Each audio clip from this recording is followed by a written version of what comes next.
Okay, hello everyone. My name is Nora Hintsa. I am the social media officer of the Habit Special Interest Group, and on behalf of our whole committee, I'd like to wish a warm welcome to join us in this Habit SIG session. Just a few quick announcements before we begin and let our guest speaker of today take over. If you are not yet a member to the Habit SIG but would like to join, you can do so by emailing our co-lead professor, Benjamin Gardner. You can find us on social media on Blue Sky, LinkedIn, and X. We also have a YouTube channel, so you can see our previous recordings. Also, this session will be recorded and we will post it there, so you can return back to them. I'd also like to highlight that we now have also a WhatsApp group you can join. We did this specifically because we wanted to create a space for people to talk about anything habit research related, like advertising a great new paper, asking questions or recommendations on papers or reviewers, or in general, suggesting SIG activities or talks. But for the real reason we are here today, it's my pleasure to introduce our guest speaker, Dr. Alison Divine. Dr. Divine is a lecturer in sport and exercise psychology at the University of Leeds. Her research is focused on the discordance between exercise intentions and behavior and how we can facilitate successful translation of intentions to exercise behavior. She's particularly interested in understanding the underlying processes of behavioral decisions to drive physical activity promotion strategies across diverse populations. And today she'll be sharing about her very interesting new habit-related research. And yeah, as usual, we'll have a chance for some questions and discussion in the end. You can jot down any questions if they come to mind during the talk into the chat, or then, of course, yes, raise them in the end. But Ali, Dr. Alison Divine, the stage is yours. Please go ahead. Great, thank you. I will do the share first. We get that all set up. Okay. Do you see monkeys at the minute, or a monkey? Is that what? See if we get this right. I'd like to say I took that picture, but I did not. Okay, hopefully that's successful because I can't see my teams anymore. Yeah, that's perfect. Looks very good. Okay. So yeah, this is a paper that just came out, I think, in January, and it's looking at how we can facilitate habit formation in a simple way, in some respects, through implementation intentions being reinforced by imagery. So we can just jump right in. As we all are aware, obviously engaging in regular to moderate vigorous physical activity has numerous health benefits, so including improved mental health, reduced risk of cardiovascular diseases like obesity, diabetes, cardiovascular disease, and cancer. And while many people say that they want to be more active as one of their kind of main goals, it's really difficult for people to actually engage in behavior. So one kind of interesting study, and it's a little bit old now, but it was quite interesting, is that of those who intend to be active, 32% will actually initiate activity. So if we just take 100 people for a round number, that's 32 of that 100 that intend to be active are successful in starting. And of those who start and intend to continue, 71% are successful. So we'll just say 100% of those 32 want to continue. So that's 22 out of 100 people who have the intention to actually get to some level of maintenance for their physical activity, which is quite not a lot of people if you go from the intention perspective. And research has shown that there's a difference in habit strength between those who are successful at translating their intentions and those who are not.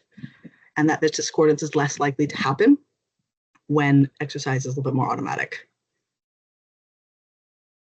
So that's kind of one aspect driving my interest in this area.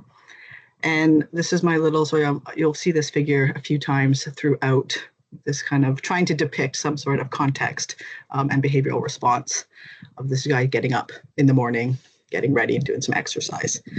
And I think it's really important that we think about the framework in which we actually develop habits. So obviously this is Ben and Pippa's framework on how we develop habits, starting from that intention to the initiation requiring self-regulation, motivation, and then that repeated behavior, which again requires sustained motivation, which can be quite challenging for people, and continued self-regulation, and then trying to build that context-dependent association so that it becomes more automatic and exercise becomes a little bit easier for people.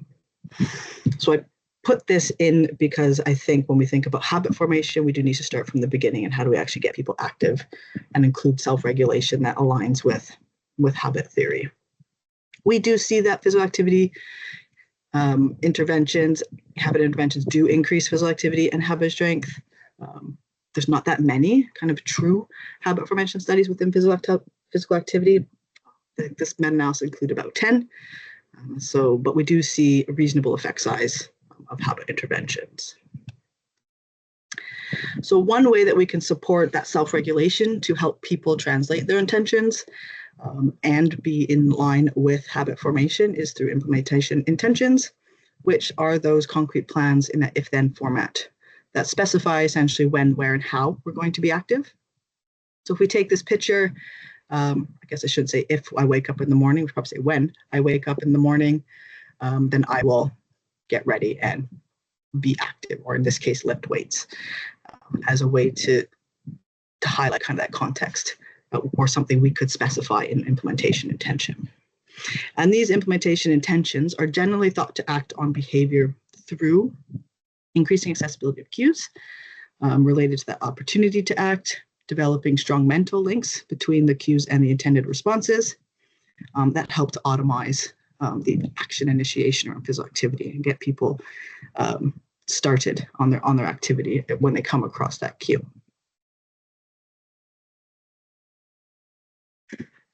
So if we think about physical activity, implementation intentions does have a considerable amount of research behind it in terms of influencing behavior and physical activity behavior. A more recent analysis, the effect size was much lower than previous analysis, which was like 0.3, 0.4. In 2013, I believe, we're kind of down to 0.14. And some of this is the inclusion of people with low intentions. So obviously, if we don't have intentions, we're not going to be active. It's very rare for someone to not have intentions and to engage in a behavior. So we see that another couple, they have shown as well, that weak effect on behavior from implementations with those with low intentions. And they also demonstrated that accessibility of performing behavior in the implementation intention decreases over time. So it's been suggested that perhaps reinforcing implementation intentions, especially for more complex behaviors like physical activity, might really be useful. And then a meta-analysis did compare those who reinforced implementation intentions to increase physical activity compared to groups that don't, and we have a pretty decent effect size difference.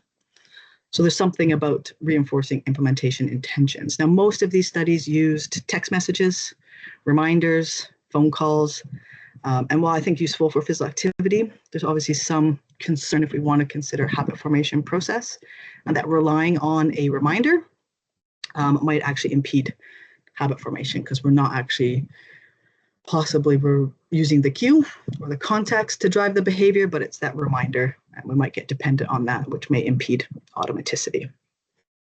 And we certainly know, or certainly suggested, that strengthening the link between the if and then is quite essential when it comes to habit formation. So one way we can do that is through mental imagery, which involves the representation of an experience in one's mind, using multiple senses without the presence of that actual stimulus. So here we'd be mentally rehearsing the perceptual, so what we see, what we hear, what we smell, the motor, so the actual movement itself, and the emotional experiences of physical activities. For example, this person is imagining running. In this case, you can imagine running outside. So they could imagine obviously the feel of running. They can see themselves running, the smell of nature, sound of the birds, feeling of the warm sun, those type of components to bring in the multiple senses, and the feeling on the muscles and bringing in that proprioception and kinesthetic aspects as well to make it as vivid as possible. I think one unique thing about imagery is the ability to tailor the focus of the imagery or include aspects that target any kind of determinant of physical activity that you are interested in studying or interested in increasing or improving. So for example, it's very individual. I might read a script, and you might read the same script, and we will generate very different images based on our preferences, our experiences, and things that we like to do, rather than saying you have to be, imagine running on a treadmill. You know, you could be quite open about it and say, imagine yourself going for a run. You know, think about the place that you like to run the most. That could be very different for you and for me. So it's quite easily individualized. So let's talk a little bit about why imagery and why imagery in relation to physical activity. Imagery is the thing that got me into sport and exercise psychology in the first place. As an athlete, so I've always had an inherent interest in imagery. But with respect to physical activity behavior, we can influence behavior directly. So we had studies that have shown that physical activity or doing any imagery around physical activity increases behavior at a moderate effect size. But we can also influence indirectly through psychological constructs or determinants of physical activity. So we can increase affect through using imagery. We can increase motivation, like intrinsic motivation has been associated, or images associated with increases in intrinsic motivation, and through self-efficacy as well. So we can increase many different types of self-efficacy within exercise using imagery. So I thought this was a useful three to kind of talk about. There are others, but I also think they relate to habit formation fairly well as well. So if we think about imagery in relation to habit formation as a way to reinforce implementation intentions, we might be able to influence that automaticity and habit strength through mental representation of cues and that behavioral response. So it's like a practiced version, because you've kind of been there before without actually kind of being there. But we also know that affect is associated with habit formation, that we have when people have low affective judgments, I don't enjoy exercise and physical activity, they're less likely to achieve automaticity component, which obviously is quite important for habit formation. We know that more self-determined motivation is included or is associated with habit formation, like intrinsic motivation can be rewarding and therefore leading to habit formation. And one thing that's quite interesting with imagery is that it's been referred to as a motivational amplifier, and really can enhance motivation. It can enhance anticipated affect. We can make it more positive. We can increase the valence and can be associated with reward as well. And obviously we all know that if we think about habit theory, enhancing motivation, positive affect, and rewards can also strengthen that impact of repetition on habit formation and help reinforce that repeated behavior and that cue response relationship.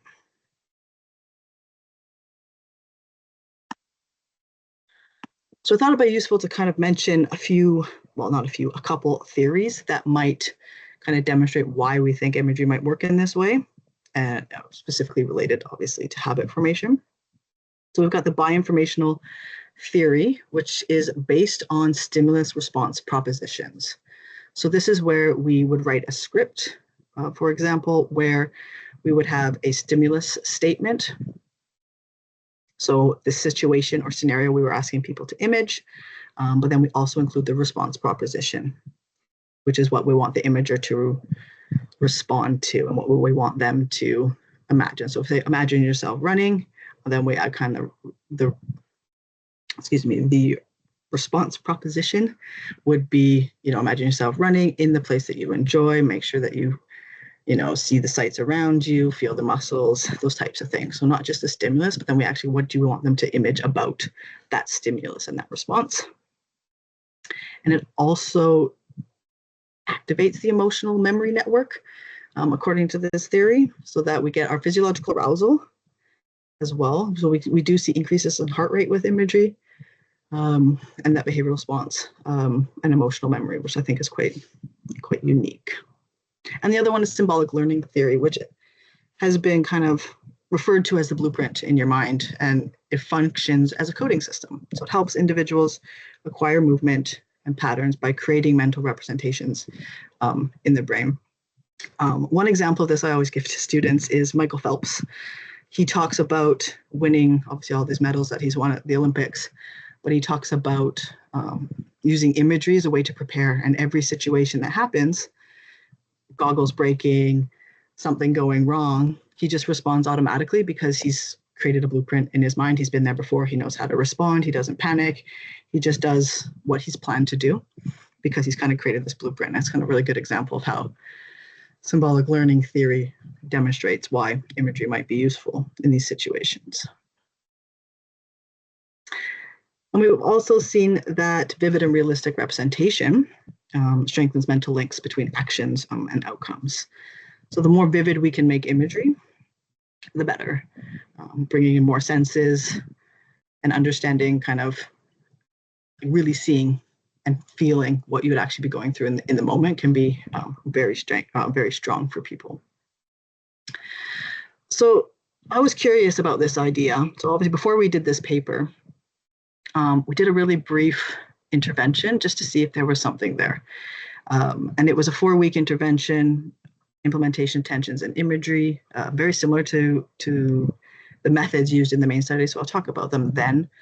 But just to say that there was something here. We had 30 people, 25 finished post-intervention 4 weeks later, and a 4-week non-contact, we get with 25.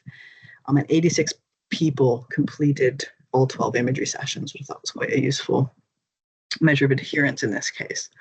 And what we do see is some, interesting changes in the way that we'd like to see them. So on our left on this graph, we've got habit strength, and on the right, on the axis, the vertical axis, is physical activity scores. We've got 2 different scales here, and you can see we have an increase in both habit strength and physical activity post-intervention that was maintained 4 weeks later. So something might be happening, but obviously we can't tell if it's just implementation intentions, which we know is associated with that automaticity, or if something more is happening. So we went to investigate this by obviously looking at whether implementation intentions and imagery together could be more impactful than imagery or implementation intentions alone. So we ran this on Prolific. People were paid for their time, and we hosted the study on Gorilla. So it was a completely online study. And a Gorilla allows you, if you haven't used it, to set up like a study protocol, and people can go in and out of it at the point where they left. And you can set delays. So if you don't want them to fill out your measures for another 7 days, they just kind of get a message, oh, study's not ready. It will be available for you in 4 days or something like that, so that you can keep them in sync. So we had 249 people who started this study, 64% female, and about 45 years of age. Quick kind of overview of procedures. So we had baseline data collection. We randomized people through the randomizer node in Gorilla, which allows you kind of to set how you want things randomized. If it's balanced, I can't remember what the other categories are. We obviously chose balanced in this case so that we had somewhat equal numbers, and then you can set a minimum number per group. And then we had an intervention for 4 weeks. Overall, we had people log into the study every 7 days, and they were sent an email reminder from Gorilla saying, oh, the study is open, kind of whenever you're ready to kind of come in. Most people were pretty prompt to get that done. We didn't have many people taking more than a day. Completed their respective intervention, and then completed weekly measures of physical activity, habit strength or automaticity, consistency, and then we looked at imagery use. So only for those in the imagery and combined condition. They did it weekly for 4 weeks, and then we did a post-week follow-up, and then 12 weeks later, after no contact, we did ask them all these lovely questions again. So week 27 of the whole study, and we chose a no contact control group in this case. So just a brief kind of indication of the different conditions and what we asked them to do. So implementation intentions only group, we asked them to create implementation intention containing 3 components, an activity they do not already do or they want to do more of. Could be done in response to a daily cue or event, and that cue occurs once a day, every day. And then we asked them, as I said, logged into the study every week. They reviewed their implementation intention and then completed their measure. The imagery group, we also asked them to complete a measure of imagery ability. So imagery ability is usually centered around how vivid people can make their images and how easy it is to create images. And in general, we see the higher the imagery ability, the easier it is for people to generate images, and the more effective imagery can be because you can make it more vivid. But even with low imagery ability, we can still see effects. They were given instructions on how to actually do the imagery sessions. They were provided with a script in the software that guided their imagery and asked them to imagine certain components around physical activity, such as, imagine themselves being active, enjoying activity, getting ready to be active, enjoying activity, feeling good during and after, feeling revitalized. Those types of components were included. They logged in to the study once a week where they saw their imagery script, asked to complete one session within the kind of guerrilla experiment and 2 sessions on their own. And they were given a copy via email of the script. So they were asked to do a total of 3 imagery sessions, which lasted 3 minutes each, about 3 minutes. So we're looking about 9 minutes of kind of intervention across the week for the imagery group. And then obviously when we come to the combined, it's essentially they've done exactly what the implementation intentions group and the imagery group have done, completing imagery ability measures, intentions in the same criteria. The difference with the imagery script in this condition was that it was targeted more to the implementation intention.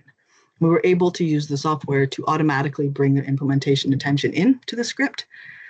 And then some of the wording was changed a little bit to be a little bit more focused on, imagine, whatever their cue was, encountering their cue or context in which you want to be active. But we were able to pull those in automatically. So that was the only difference between the imagery and the combined groups in the script.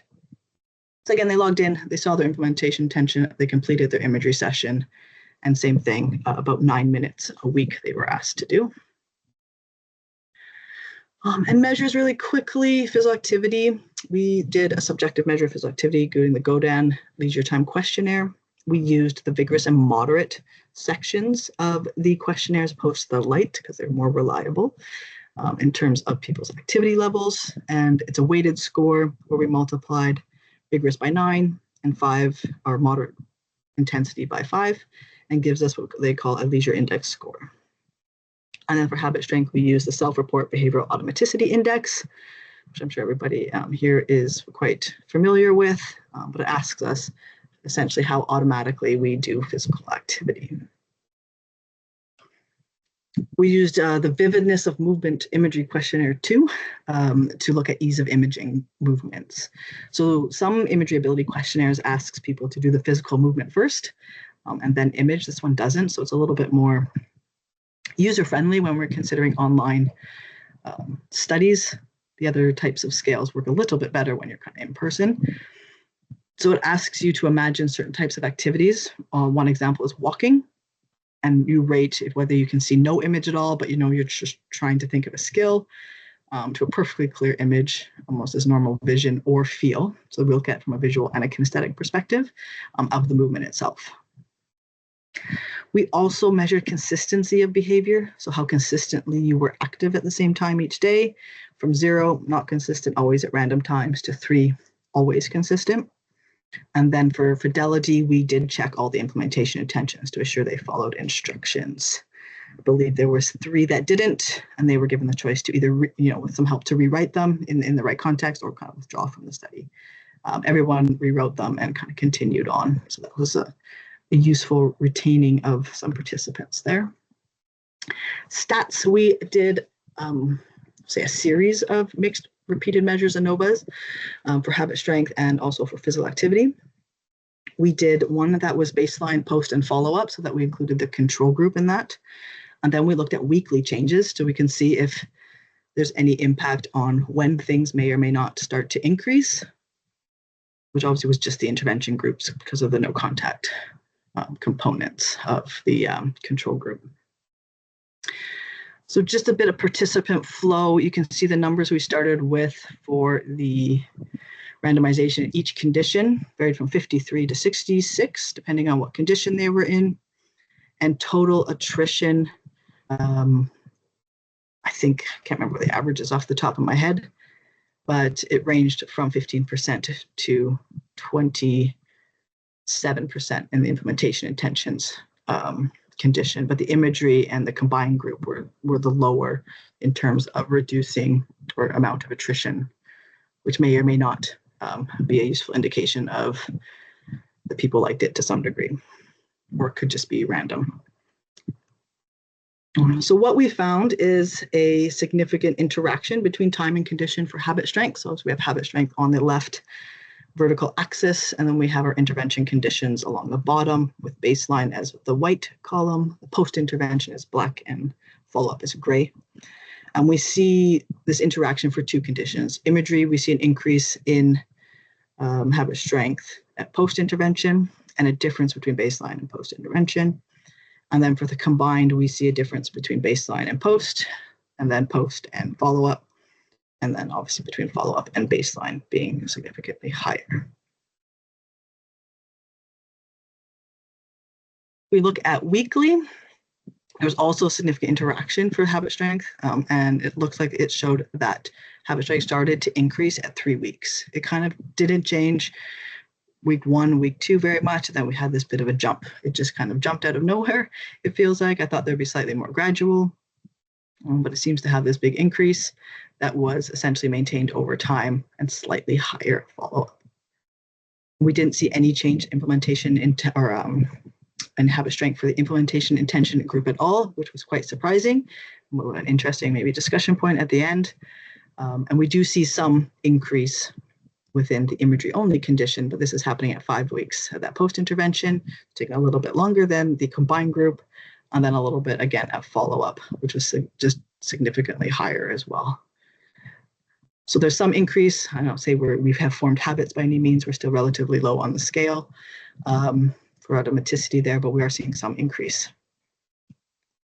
For physical activity, now physical activity is one of the studies that the physical activity information or data is quite messy for whatever reason. So we'll have to kind of, take these with a bit of a grain of salt, that we see a very significant decrease in physical activity at post-intervention. Some of this may simply be just the timing. We did kind of propose that, it happened during Easter. So we had people that may have just been off on holidays or busy with family events or half term and that type of thing. So it decreased. Certainly didn't stop, which I think is useful, but it definitely did decrease. We weren't expecting that. And only a couple of groups really recovered their physical activity by the time, 12 weeks later. One of those groups being the combined group. And then the control group got a little bit closer. So again, we take it with a bit of grain of salt, but we do have an increase at follow-up for the combined group. And then weekly changes, it kind of mimics what we saw in habit formation, particularly for the combined group. It's just starting a week earlier. So we kind of see at week 2, we're starting to get an increase in physical activity. And then for the automaticity, we saw that at week 3, which may not, be unusual. Repeated behavior increases. Prior to we make those context-dependent associations, so it might not be, it might be the pattern that we do expect. And you can see we do have that big decrease in physical activity again, particularly for the combined group that started to increase activity at post-intervention. But again, for all groups, we did have that decrease, which poses some interesting questions for later. I think would be quite useful to get people's thoughts and opinions on. So one of our main findings that in reinforcing implementation tensions with imagery may increase habit strength starting at 3 weeks, which seem to be maintained and slightly increased at 12 weeks. We could say perhaps it led to habit strength increasing earlier than some of the previous research has shown. I say perhaps it makes it a bit exploratory, and obviously we can talk about some measure limitations as well. That way, we talk about it in a conservative manner in this moment. We also saw habit strength increasing for imagery, but not physical activity, which was quite surprising. I was quite unsure why physical activity didn't increase when we've seen it quite regularly in the research. one thing that we have proposed in the paper is that perhaps using imagery increase those mental representations between cues or when they're active and when they're not active. So it increased the automaticity at the level they're already active, but they didn't apparently desire to be more active. And then we saw no changes in implementation intention group, which is also quite interesting given that they work on automaticity essentially. And I should be driving behavior through automaticity and habit formation through the same factor. So that was quite surprising. And so I thought I'd talk a little bit about some of these unexpected and maybe interesting findings. And that's the thing I think would be useful to get people's opinions on as well. So I just realized I didn't present any consistency data, but consistency was quite low. We saw a small increase in consistency between weeks 1 and 2, but it was basically just some of the time, which is quite problematic if we think about habit formation, where the central tenet is the context-dependent repetition and done consistently through repeated behavior. So it was suggested by one of our reviewers that we may have actually just done an increase in global automaticity because we used a context-free measure of habit strength, which is somewhat contrary to the specificity that we have in an implementation intention. So it's quite possible that people were just generally more automatic towards activity, but not necessarily within that context-specific cue. Again, it'd be useful to have a discussion about that. The other thing that was a little bit unexpected was the drop in physical activity post-intervention didn't have a drop in habit strength. I would have expected to see it drop a bit at post-intervention compared to that week 4, given they've done less activity. Now, they didn't cease their activity entirely, so it's possible that it was maintained enough. We know that habit formation or habit strength doesn't decrease or cease abruptly. There's obviously a period of weakening or decay that happens. And maybe because they were still active, they didn't miss all their opportunities to be active. So they still were able to maintain that. And it was a bit surprising. I thought there would be at least a little drop. And then the other thing that I thought was interesting was only the combined group recovered to baseline or just above in terms of physical activity, if we consider that really weird drop that we had. So I wonder, could this be, one too soon.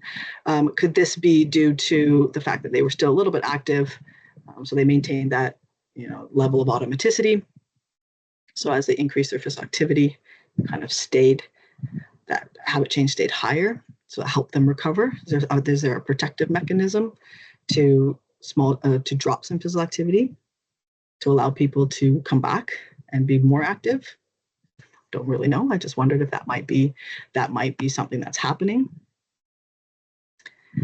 And the other thing is we didn't measure, obviously, weekly habit during that no contact follow-up. So we don't know what happened. It's possible that, the week after the drop, because obviously we're measuring at the same time, the week after the drop, we might have seen or the drop in physical activity, we might have seen a decrease in habit strength. We might have seen it trend a little bit more with physical activity over that time frame, but we obviously don't have that measure. So we're not really sure what was happening during that 12 weeks.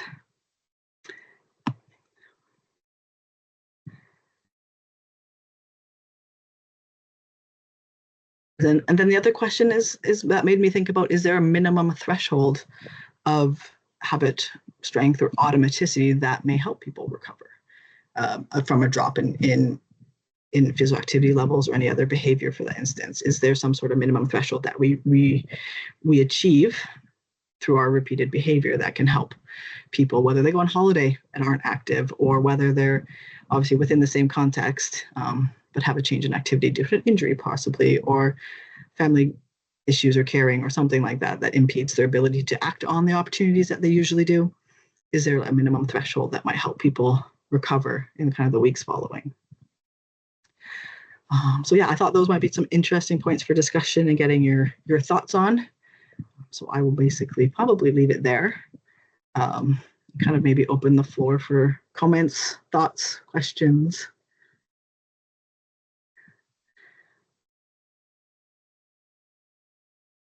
See if I can stop sharing.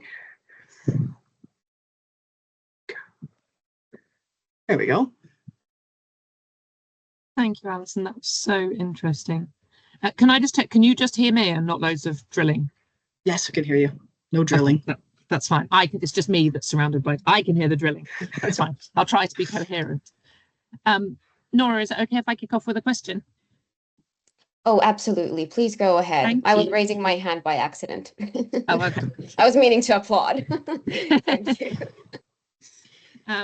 Yeah, super interesting. Thank you. And I love all your questions that you're kind of posing to us. One kind of overarching thought question that I have is, so your measure of habit is the SRBAI. So your measure is, what we're actually measuring is people's perceptions, people's perceived automaticity. Yeah. And I think that's really interesting, because maybe when you do imagery, it makes you perceive your automaticity differently. So it might be that we're not changing automaticity, we're changing people's perceptions of their automaticity. Yeah. But you've got the behavioral data, so that's nice, because that kind of backs up, because it was your combined group that had the best kind of physical activity outcome. Yeah. So that implies it's not that, it might not only be a perception. But I think that's really interesting, and I think it would be lovely to do this and try to have some. I've got very obsessed with measurement recently. So, and partly the reason I've got a bit more obsessed with measurement is because we've started to have more discussion about decay. And I always said that I didn't think we could use the SRBAI for decay, because how can you ask someone if they do something automatically that they're not doing? But people have been using it, and it has shown interesting things. So I'm like, oh, I don't know how I feel about it. But if we can try to work on kind of more objective tapping mental associations, then we might be able to see a bit more. I think that'd be really interesting to do those two things in tandem. But obviously the problem with doing that is, to do a mental association, you've got to know people's individual cues, which is more problematic. But I guess if you're doing the imagery, you could ask them what they were imagining, and then that's their cue. Yeah, absolutely. Slightly related to that, a colleague of mine in motor control and computational modeling, which is kind of beyond me, to be honest. We're trying to put a protocol together to look at whether imagery can influence the automaticity of decision making, because he does a lot on decision making. Okay. So we're trying to see whether it's influencing either the processing, the perceptual bit, which might be kind of tied to what you're talking about, perceiving that, or is it actually influencing the decision itself? So yes. And then using some sort of drift diffusion model, which please don't ask me about, I don't know, and possibly EMG. So starting with like behavioral, and then how can we, to see if anything's there. We haven't figured out how to do this yet, but it's something that we're trying to do to see how and why it's influencing, if at all, in that decision process. Yeah, is it actually? So how do we think imagery is working? Sorry, if anybody else has a question, ignore my random ramblings and stick your hand up or yell at me. There you go. Maya, ask a sensible question. I have a small question about the, I guess, different intervention conditions. So, because you have the implementation intentions, and then you have the imagery, and then you have the combined. And I was thinking maybe the combined group just, because I assume the total duration that they take to do it is also just longer, and they just, engage with their goal more. So maybe it's not, that's just something that came up in me, but I don't know anything about imagery. Mm-hmm. Maybe it's not so much specifically, this combination of these two techniques, but just if you engage more with your goal and what you want and your, cue response kind of association, it's going to become stronger. Yeah, certainly. So you're thinking that the combined group may have basically had more duration of intervention, essentially. It's quite possible. I said the scripts were very much the same length. They're all about 3 minutes. So it was set up for them all to have 9 minutes of intervention, even in the combined groups. It's still 3 minutes. It's just the wording was changed at the beginning to tie it to the implementation intention, as opposed to, oh, just imagine any activity you want to do at any time frame, almost. So a little bit more specific. One thing we didn't talk about, and I actually took this out of the paper, was adherence to the imagery. So we asked them to do it 3 times a week. We had some people who did it 7 days a week, and we had some people only did it 1 day a week. Majority of people only did it 1 day a week when they came into the study, but we still saw effects, which is quite interesting. And this is between the two. There was no difference between the combined group and the imagery group, and how many people, kind of that mean and range of people using 7 times a week and once a week, or the some that actually followed instructions and did it 3 times a week. So there was no kind of difference between the imagery and combined group in that case, but we do see a weird adherence. So we did see 1 being effective, 3 being effective. So yeah, the most frequent one was once a week. So a colleague of mine, we're actually doing an imagery dose study at the minute to see what's really effective and what do we need. It's generally thought 3 to 5 is the most effective at 5 to 10 minutes per session, but that really doesn't come from anywhere. It's just what's accepted. So we're trying to figure out what's the actual dose, and looking at things like behavior as well as those determinants as well, so the psychological constructs.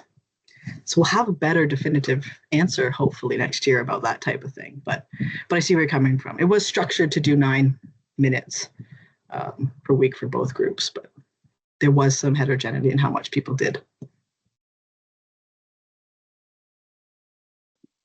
Great. If I may go off of that, thank you for answering that. That was my question as well, like whether there's a minimal like dose for making it effective. But because you already answered that, so as I understood, the post-intervention PA was quite significantly dropped also, like with the combined condition. So what's your interpretation of that? Like, do we need to keep kind of like doing the mental imagery? Like if I were to, I mean, I do a lot of work with clients in practice, so it's a very practical question for me to understand as well, that like, yeah, for actual behavioral response, is it better to kind of continue that? Do you have any thoughts? I would probably say yes, but we don't actually know. No one's actually looked at that. And that is part of our imagery dose study that's coming out. We're looking at, how long does it maintain its impact if nobody does it, or if they continue to do it afterwards. You would think that continued repetition would be useful. We'd also get to a point that we've got a habit established. Do we need to keep reminding ourselves of the cue? Again, it's something we just don't know yet. Most studies just do the intervention and that's it. There's not a lot of kind of assessing retention of the impact of imagery. Yeah. So something we just don't know yet. Yeah, and also like what comes to mind, something that I've been thinking about, that potentially, like, would it be possible that you also, the imagery can kind of become automatic or habitual, that you start kind of using that more often just because you notice that it makes things easier, and like, yeah, maybe it feeds into the global automaticity, or like just a general feeling of that. But that's also like, yeah, is that something that you have thought about, or like something that your future study would answer? Yeah, I think, what we didn't do was take a measure of imagery use prior. So if somebody already uses some, because some people who exercise will report using imagery without being part of an imagery intervention. Not quite daydreaming, it's a little bit more specific and intentional. But if you ask a group of people who exercise, lots of them report using different types of imagery. There's many, many types of imagery that have been studied within exercise, from technique to appearance to energy to enjoyment, rehab, and all those types of kind of targeted imagery. But we didn't assess that. So it's quite possible people already using it. It's quite possible they would just kind of continue to use it because that's what they do. But you're right, they may have simply continued to use the imagery because they liked it. Like so the imagery group itself took longer, but they increased at post-assessment. They increased a bit their habit strength or automaticity. Probably incorrectly interchange those words quite regularly. we saw that increase. So it's quite possible that, maybe it's the imagery driving the change in automaticity just because they continue to use it. It's hard to say. But a good point. It'd be interesting to see if we can measure that in some way. Yes, very, very intriguing. And then just a very small practical question on the scripts. Were they written, or were they kind of like said out loud? I know that like the kind of guided imagery, like audio imagery guidance is quite, that's what I've come across, but I haven't come across like written scripts. So yeah. We used written in this case, so that we could easily send them a copy for their time away from this, the gorilla experiment. So we didn't have to worry about the format of people playing them and that kind of thing. So we just went with written in this case. But yes, you're right. Many studies use auditory. Some use both. Yes, just written. Thank you. Thank you. Yep. Yeah. Who went? You both had your. Let Maya go first. Okay, Maya, please. I just also have a question about the ability, the imagery ability that you have also talked about, because you said you still find effects with people with very low ability in general, but I'm not sure that you talked about it in your study. Is that something you looked at? Yeah, so we took assessment of imagery ability to look if there's any differences in imagery ability between the groups, because obviously that could be a confounding variable and could explain things. There was no difference. The generally accepted number from an imagery ability scale is 4 or higher. Again, doesn't really come from anywhere in terms of a threshold of ability, but they say people with 4 and above on a 7-point scale. Was it 7-point scale? Generally, is considered to have good imagery ability, and everyone was above that. So we didn't have any concerns about low imagery in this case, but we did check just to make sure. Yeah, makes sense. Thanks. I'm just getting excited about more studies, which is what my brain always does. But I was thinking about if the habit model is cue, response, reward, and it's this and there's this association between cue and response, and that kind of is the habit, like that association is the habit. I was thinking that imagery could work on all levels. So imagery could make the link stronger. It could make the cue more salient, so you're more likely to recognize it and go, all right, now, and that activates the association. But when you said that some people do imagery about like how nice it feels, I was wondering whether that actually makes it, if you spend time thinking about how lovely it is when you do exercise and how brilliant you feel, I wonder if that then makes it more rewarding in the moment. So I was kind of thinking, oh, maybe it's working on all these different bits, and wouldn't it be great if we could try and work that out? Goodness knows whether we could find measures to try and work that out, but it's it would be really interesting. I mean, and maybe in some ways, who cares? If it works, it works. Maybe it doesn't matter. But I always go, oh, but what about the little why bits? Yeah, well, it is interesting. That's what I kind of proposed at the beginning with the little arrow diagram. Is it could work directly, like you say, through the links, but also through those kind of determinants and or facilitators or inhibitors of habit formation, reward, affect, motivation, those types of things that feed into the framework for habit formation in terms of. So yeah, that was kind of my thought about why imagery might be quite useful, is that it could happen at multiple levels or could influence at multiple levels. But yeah, how do you tease that out? You have a pretty big sample for some moderation, but and we need to be able to measure it. Like, can we measure the link separately from measuring the salience of the cue separately from, but I mean, Gorilla is a good tool to try. I've been using Gorilla to do kind of lexical precision tasks and that kind of stuff. Mm-hmm. I mean, it's very good at that, apart from the having to clean the data, which makes makes me cry. Yeah, that's the worst part, is how the data comes out, isn't it? It's horrible. Yeah. I was just gonna add on that. That's like, whether or not it would influence the reward, or like how rewarding the exercise is in the actual moment, but maybe the kind of like, and especially like for the decision-making moment and for instigation habit, you would imagine that like thinking more about like how wonderful it is, like, okay, when I when the moment comes and, my cue arrives and I will be going, and then you kind of think like for instigation habit, like it would seem that it could be very useful. Like, Yeah, we would think that because we layered in some of that affective bits, like into the script, like, you're looking forward to being active. You feel really good after, and it's that after affect that can be quite has a stronger link with repeated behavior than necessarily in the moment affect. Yeah. So anticipated affect might be useful. Yeah, and it seems that people do that a lot quite automatically. Like people who maintain activity, they think about like the good immediate feeling they will have. How good does it feel in the shower after you've been, sweating a bit, or like, so kind of combining. Was that also part of the imagery, like kind of like during the exercise and then also after the activity? Like, what were the components? Do you have example scripts somewhere? Yes, it's in the appendix. Yeah. I can pull one up, but yeah, no need to do that now. I can look in. But yeah, it's in the appendix. We put it in there because I think it's a useful thing to show. But it was things that, like, I can't remember the wording exactly, but it was things like I said, looking forward to being active. While you're being active, feeling good. Sometimes we may have layered in things like feeling strong, your muscles moving, some of that physiological components as well, and then feeling revitalized afterwards, feeling really good.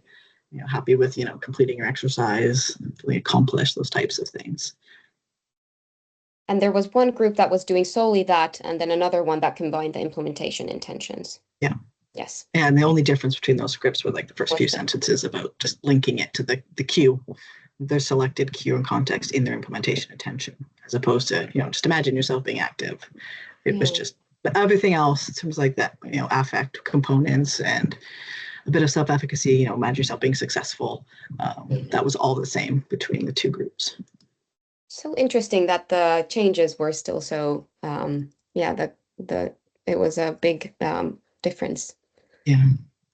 It's a bit, some of it's been a little bit a bit surprising with some things not changing. I would have expected the implementation intentions to change a bit. Again, we didn't measure, strength of intentions either. So that could be problematic. Could explain some of it. But we didn't measure that. We kind of said you're just signing up for a exercise study. You made an implementation intention. You intend to be active. So we took it kind of as a proxy as opposed to like a good measure of strength of intention. Something to build on next time. Great. So we have a couple of minutes more. Does anyone from the does anyone have any burning questions to ask Ali before we wrap up for today's very, very, very interesting and inspiring and enlightening session?